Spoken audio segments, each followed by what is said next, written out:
સુરતમાં ખાડીપુરનું પાણી ઓસર્યા બાદ ચામડીના રોગોમાં વધારો નોંધાતા તંત્ર એલર્ટ થયું હતું અને અસરગ્રસ્ત વિસ્તારોમાં ચામડી રોગના કહેરથી મેડિકલ કેમ્પ શરૂ કર્યા હતા. સુરતમાં ખાડીપુરના પાણી ઓસર્યા બાદ નવી મુશ્કેલી સામે આવી રહી છે. ખાડીપુરનું પાણી ઓસર્યા બાદ ચામડીના રોગોમાં વધારો થતા તંત્ર એલર્ટ થયું હતું. અસરગ્રસ્ત વિસ્તારમાં ચામડીના રોગોનો કહેર જોવા મળ્યો હતો. ખાડીપુર અને આસપાસના પૂરગ્રસ્ત વિસ્તારોમાંથી પાણી ઓસરતા જ આરોગ્યની સમસ્યા સામે આવી હતી. છેલ્લા થોડા દિવસમાં 900 થી વધુ ચામડી સંબંધિત રોગોના કેસ નોંધાયા છે. ખંજવાળ, ફોલ્લા અને ઇન્ફેક્શનના દર્દીઓની સંખ્યામાં વધારો પણ થયો છે. આ સ્થિતિને પહોંચી વળવા માટે તંત્ર દ્વારા અસરગ્રસ્ત વિસ્તારોમાં મોટા પાયે મેડિકલ કેમ્પ શરૂ કરવામાં આવ્યા હતા. હમણાં સુધીમાં 4000 થી વધુ લોકોએ આ કેમ્પમાં સારવાર મેળવી હતી. સાથે જ રેપિડ રિસ્પોન્સ ટીમ અને સર્વેલન્સ ટીમોને ડોર ટુ ડોર કામગીરીમાં જોડવામાં આવ્યા હતા. આ ટીમ દ્વારા પ્રતિ દિવસ 1.50 લાખ ઘરોમાં સર્વે કરવામાં આવી રહ્યો છે. કુલ 5 લાખની વસ્તીમાં તાવ, શરદી, ખાંસી સહિત અન્ય બીમારીઓ માટે પણ સર્વેલન્સ કરવામાં આવી રહી છે. અને માત્ર આરોગ્ય જ નહીં, શહેરની સાફ સફાઈ યુદ્ધના ધોરણે શરૂ કરી અંદાજે 10,000 જેટલા સફાઈ કર્મચારી અને અધિકારીઓની ટીમ સતત નજર રાખી રહી હોવાનું આરોગ્ય વિભાગના અધિકારીએ જણાવ્યું છે.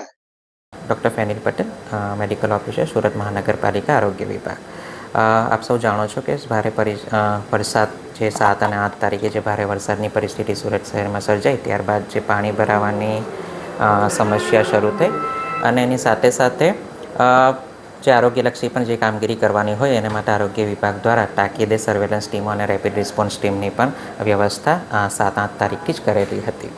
જેમ જેમ પાણી ઓસરતા ગયા તેમ જે તમામ ઘરોનું જે સર્વેલન્સ કરવાનું છે અને લોકોને સરપરજ સારવાર મળી રહે તે માટે 40 જેટલી રેપિડ રિસ્પોન્સ ટીમ અને 1200થી વધારે સર્વેલન્સ વર્કરો, જેમાં આશા, એએનએમ, એમપીએડબલ્યુ છે, એમના દ્વારા ઘરે ઘરે જઈને હાઉસ ટુ હાઉસ સર્વે કરી તાવ, શરદી, ખાંસી, ચામડીના જે રોગો હોય એને સર્વેલન્સ કરી રેપિડ રિસ્પોન્સ ટીમ મારફતે સ્થળ પર જ સારવાર મળી રહે તે મુજબની વ્યવસ્થા આરોગ્ય વિભાગ દ્વારા કરવામાં આવેલી છે.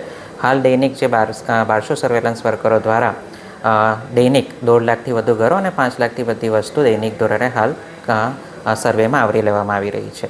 આ ઉપરાંત માનનીય નાયબ મુખ્યમંત્રી સર અને પ્રભારી સચિવ મેડમ અને માન્ય કમિશનરશ્રીની સીધી સૂચના અને માર્ગદર્શન હેઠળ Limbayat, Udhna, Varachha zone A, Varachha zone B અને અઠવા ઝોનમાં 15 જેટલા મેડિકલ કેમ્પનું પણ આયોજન કરવામાં આવેલું છે, જેમાં 11 તારીખથી આજ દિન સુધી 4700થી વધુ લોકોએ ત્યાં ઓપીડીની સારવાર પણ લીધી છે સ્થળ ઉપર જ. અને સાથે સાથે ત્યાં આપ સૌ જાણો છો કે જ્યારે આવી પરિસ્થિતિ હોય ત્યારે લોકો પાણીમાં ઉતરતા હોય છે, તેમને તાવ અને અન્ય ચામડીના રોગોની પણ શક્યતાઓ રહેલી છે. જેને અનુસંધાને સુરત મહાનગરપાલિકા દ્વારા સુરત સિવિલ હોસ્પિટલ અને સ્મીમેર મેડિકલ કોલેજમાંથી પણ ચામડીના નિષ્ણાત ડૉક્ટરોને આ 15 મેડિકલ કેમ્પ ખાતે ઉપલબ્ધ કરાવેલા છે. જેને અનુસંધાને આજ દિન સુધી કુલ 900થી વધારે ચામડીના રોગોની પણ સારવાર આ 15 મેડિકલ કેમ્પ મારફતે જ કરવામાં આવેલી છે. તો સુરત મહાનગરપાલિકા દ્વારા તમામ જે આરોગ્યલક્ષી સર્વેલન્સ છે અને સ્થળ પર જ લોકોને તમામ સારવારો મળી રહે તે મુજબની વ્યવસ્થા કરવામાં આવી છે.